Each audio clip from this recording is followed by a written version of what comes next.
Shalom, shalom, que le Seigneur nous bénisse. Nous poursuivons notre exhortation sur la maturité spirituelle. Voilà. Et nous allons relire notre texte de base. Nous lisons Galates chapitre 4, verset 1. Or, aussi longtemps que l'héritier est enfant, je dis qu'il ne diffère en rien d'un esclave, quoiqu'il soit le maître de tout. Nous allons lire le verset 5 de Galates 4, le verset 5. Afin qu'il racheta ceux qui étaient sous la loi, afin qu'il, c'est-à-dire on parle de Jésus ici, la mort de Christ et sa résurrection, c'était pour qu'il rachète ceux qui étaient sous la loi, afin que nous ressuscitions l'adoption. Et parce que vous êtes fils, au verset 6, Dieu envoya dans vos cœurs l'esprit de son fils, lequel crie Abba Père. Au verset 7, la Bible dit ceci, ainsi, tu n'es plus esclave, mais fils. Et si tu es fils, tu es aussi héritier par la grâce de Dieu. Alléluia. Bien-aimés, voici ce que la Bible dit de nous. Nous ne sommes plus esclaves. Esclaves de quoi? Esclaves du péché. Nous sommes désormais des fils de Dieu. Tu ne peux pas être de la lignée de Dieu et te dire encore pécheur.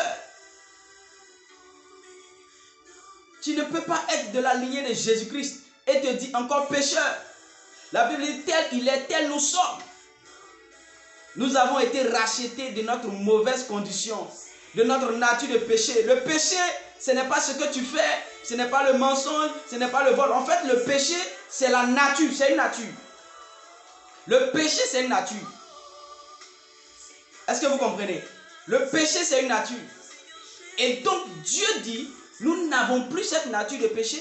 Nous avons la nature de Dieu, la nature divine. Nous sommes fils de Dieu. Il est important de comprendre ces choses, bien-aimés. Tant que nous n'avons pas compris ces choses, tant que ces choses ne sont pas claires pour nous, nous allons nous considérer comme pécheurs. Et un pécheur ne peut que pécher. Le travail d'un pécheur, c'est de pécher. Le travail d'un impudique, c'est de commettre l'impudicité. C'est très important. Nous ne sommes plus des pécheurs. La Bible dit que nous avons été rachetés de cette mauvaise manière de vivre. Et le mensonge du diable, c'est de nous faire accepter encore cette conception de nous voir encore comme des pécheurs, de nous considérer toujours comme des pécheurs. Bien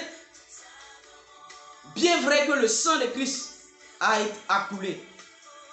Si nous demeurons encore pécheurs, malgré le fait que Christ a donné sa vie, c'est que son sacrifice a été inutile.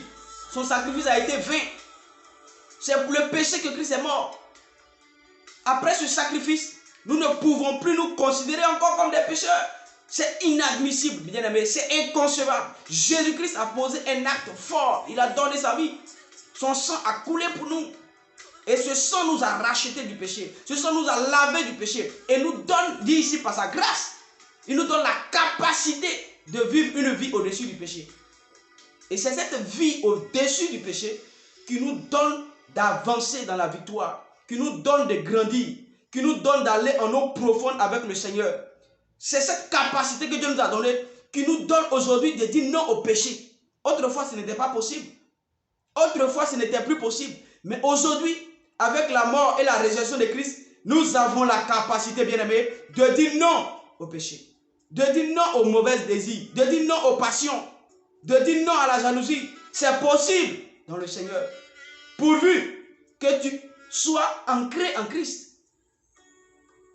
Pourvu que tu sois en Christ. Nous parlons de ceux qui ont donné la vie à Jésus. Si tu as donné ta vie à Jésus, c'est possible aujourd'hui de vivre au-dessus du péché. De dominer le péché, n'importe lequel. Et c'est très important parce que nous avons un héritage à posséder. Le mariage fait partie de notre héritage.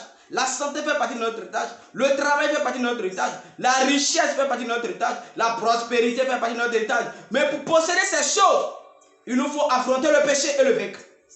Il nous faut dominer le péché. Parce que c'est ce péché-là qui nous voile la face de Dieu, qui nous empêche d'entendre le Seigneur. Bien-aimé, regarde, ce problème de publicité, ce problème de masturbation que tu traînes encore depuis des années, tu ne l'as pas encore traité. Tu ne l'as pas encore traité. Tu n'as pas encore eu la victoire sur ce péché et tu penses mariage. Dis-moi, qu'est-ce que tu vas faire dans le mariage? Que vas-tu faire dans le mariage avec cette condition que tu traînes depuis des années? Tu es en train de profiner ici ton échec. De profiner ton échec. Parce que tu ne peux pas te marier dans la masturbation. Tu ne peux pas te marier dans l'impudicité. Tu ne peux pas. Parce que tu vas rester toujours infidèle à ton épouse. Toujours infidèle. Pourquoi? Parce qu'il y a une porte ouverte dans ta vie pour le péché qui n'a pas encore été fermée. Il faut, bien aimé, fermer cette porte avant de penser mariage. Avant de penser mariage. Et beaucoup de séparations aujourd'hui dans le mariage, dans le corps de Christ, beaucoup de divorces peuvent s'expliquer par ça. Ce problème d'immaturité. Les gens, au lieu de régler les problèmes, au lieu de résoudre des problèmes, au lieu de traiter avec le péché, ils couvrent ces choses, ils minimisent ces choses et ils pensent qu'ils peuvent réussir malgré les conditions de péché. Ils peuvent réussir malgré qu'ils n'ont pas pu remporter la victoire sur le péché. C'est impossible. C'est impossible, bien aimé. Il faut traiter ces choses avant de penser bénédiction. Il faut traiter ces choses avant de penser prospérité. Il faut traiter le péché avant de penser mariage. Sinon, tu es en train de planifier ton échec, de planifier l'infidélité, de planifier le divorce. Il faut dire non au péché. Le péché est notre plus grand ennemi, bien-aimé. Ce n'est pas ton frère qui a ton problème. En réalité, c'est le péché. C'est le péché qui a ton problème. Traite aujourd'hui, en 2021, il est temps de traiter cette chose et de passer à une autre étape, l'étape supérieure. De marcher dans la domination. Que le Seigneur nous bénisse et nous donne la capacité de comprendre ces choses, bien-aimés. Il est important, bien-aimés. Il est important. Nous courons en vain. Il faut traiter le péché. Lorsque le péché sera traité, vous verrez que les choses seront plus faciles. Nous allons posséder ce que Dieu nous a donné, l'héritage que Dieu nous a promis.